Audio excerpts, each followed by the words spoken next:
মানিক, Israeli হামলার প্রতিবাদে আজ কি কর্মসূচি রয়েছে বিস্তারিত জানাবেন।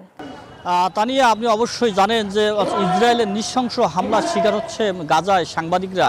শুধু হামলার শিকারই নয়, তাদেরকে পুড়িয়ে মারার মতো যে জঘন্য ঘটনাগুলো ঘটাচ্ছে ইসরায়েলি বাহিনী, তার প্রতিবাদে রংপুরের সাংবাদিক সমাজ আজকে রংপুরে প্রেস ক্লাবের সামনে মানববন্ধন করছে। তারা বলছে যে অর্থাৎ যেখানে সংবাদকর্মীরা সমাজের আয়না, অর্থাৎ সাংবাদিকরা যেখানে সারা বিশ্বে গাজার চিত্রগুলো তুলে হচ্ছে, ঠিক সেই সময়ে কিন্তু সাংবাদিকদের নৃশংসভাবে হত্যা করা হচ্ছে। আমরা কথা বলেছি রংপুরের সিনিয়র সাংবাদিকদের সাথে, তারা বলছেন এই যে নৃশংসতা, অর্থাৎ সাংবাদিকদের সারা দেশে যে নির্যাতন নিপীড়ন, এটি কিন্তু থেমে থাকেনি। ইসরায়েলি বাহিনী সাংবাদিকদের কিন্তু নৃশংসভাবে হত্যা করে তাদের অর্থাৎ কণ্ঠ রোধ করার চেষ্টা করা হচ্ছে। আমরা একটু রংপুরের সিনিয়র সাংবাদিকের সাথে কথা বলতে চাই। একটু আপনার সাথে কথা বলতে চাই, আমরা সরাসরি সম্প্রচারে রয়েছি। এই যে আপনারা এখানে মানববন্ধনে দাঁড়িয়েছেন, মূল মেসেজটা সংক্ষিপ্ত আকারে বলবেন আমাদের।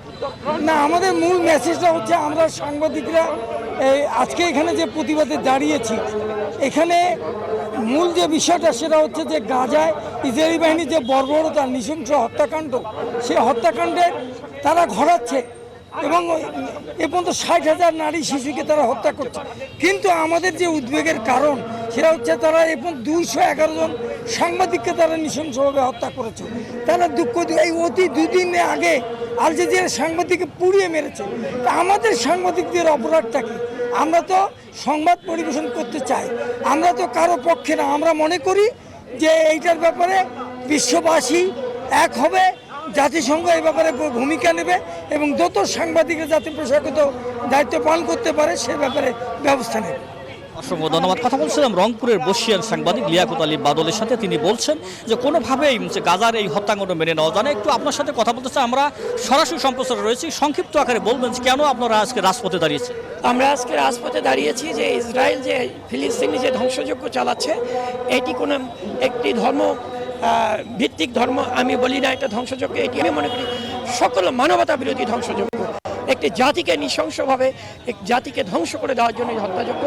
এবং তারা সাংবাদিক থেকে শুরু করে হাসপাতাল থেকে শুরু করে স্বাস্থ্যকর্মী থেকে শুরু করে কাউকে তারা ছাড় দিচ্ছে না, শিশুদের ধরে ধরে নিয়ে গিয়ে হত্যা করছে।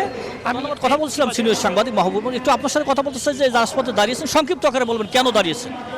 না, আমি বলি যে এই ইসরায়েল যে আজকে এত লালিত হচ্ছে আমেরিকার কারণে, মুসলিম রাষ্ট্রগুলো যদি একটু চাপিয়ে ধরতো বা তারা ইসরায়েলকে একটু ভয়ভীতি দেখাতো, তাহলে হয়তো বা আজকে আমাদের মুসলিম জাতি, নারী, শিশু আর সাংবাদিক হত্যা করা তারা সাহস পেত না।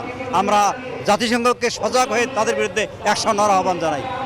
ধন্যবাদ। আমরা কথা বলছিলাম রংপুরের সাংবাদিকদের সাথে, তারা বলছেন যে ইসরায়েল যে হত্যাকাণ্ড চালাচ্ছে, নারী শিশু থেকে শুরু করে সকল শ্রেণী পেশার মানুষকে ব্রাশ ফায়ার করে মারছে, প্রকাশ্যে গুলি করে মারছে, বোমা দিয়ে মারছে, উড়িয়ে দেওয়া হচ্ছে তাদের ঘরবাড়ি, সাংবাদিকদের পুড়িয়ে মারা হচ্ছে। এর প্রতিবাদে কিন্তু রংপুরের সাংবাদিক সমাজ আজকে রাজপথে দাঁড়িয়েছে এবং জাতিসংঘের কাছে তাদের আহ্বান দ্রুত ইসরায়েল যাতে এই হত্যাকাণ্ড বন্ধ করে। এই ছিল তা নিয়ে আমার কাছে রংপুর প্রেস ক্লাব থেকে সর্বশেষ।